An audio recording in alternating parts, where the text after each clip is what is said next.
Hi, I'm Pete. Thanks for stopping by. Today we're hanging out in the workshop. Today we'll be doing a quick review on the Bosch RA1181 Router Table. If you do enjoy this video, please click like, and if you'd like to see more content from me in the future, hit the subscribe button. Now, let's have some fun.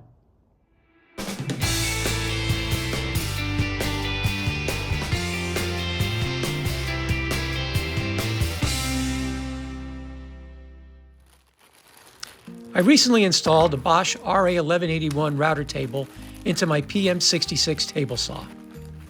Let's do its final setup, put it through its paces, and then I'll do a short review.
So after installing the table and getting to use it a little bit, here are some initial thoughts.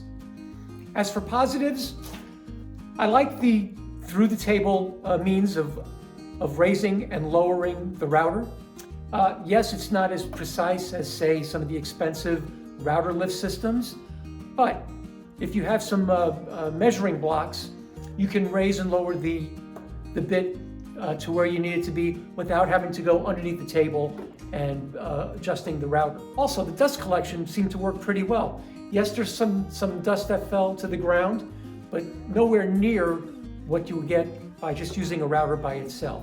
So I'm very impressed with the dust collection of this router table. Overall, I think this is a very good router table for the home hobbyist.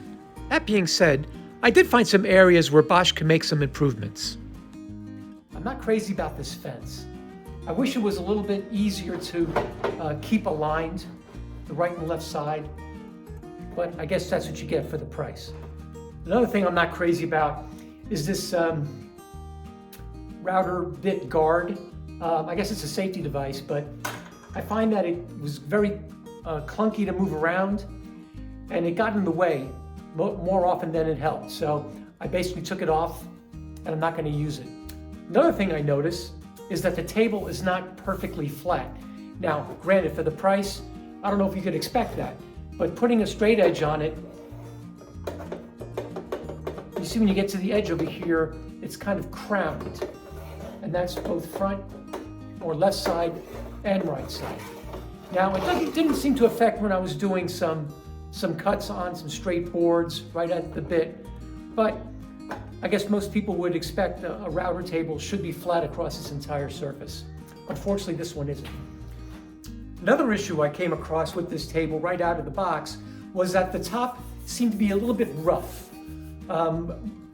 Moving material across the top, there's a little bit of a resistance.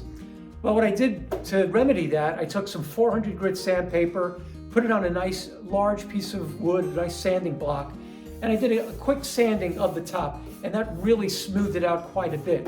I then put some paste wax on it to keep it nice and smooth. So now it feels much better. So just a little 5-minute remedy for out of the box being a little bit rough. Another area that I wasn't prepared for was just how difficult it is to install and replace bits in the router when it's installed in the table, especially with the wrenches that were provided, which are straight. You have to manipulate the wrench from underneath to get to the arbor. Just not very easy. There are some offset wrenches you can purchase from Bosch. I placed an order for them yesterday. They should be coming in the next couple of days, and that'll make replacing router bits much easier on this table. So overall, for the money, It's good. Will it replace one of the more expensive type tables? No, it won't. But for someone like myself who doesn't use the router all that often, we'll see how it goes. And I'll report back in the coming months with more feedback. Thanks for viewing. Okay, quick update. I ordered those offset wrenches from Bosch on Amazon, and I received them just this morning. So let's see how they work. In my opinion, these offset wrenches are an essential accessory for this router table. I purchased the router and router table as a combination kit. I believe these offset wrenches should come standard with the combo kit. Until Bosch starts including these, I highly recommend buying these wrenches in addition to the combo kit.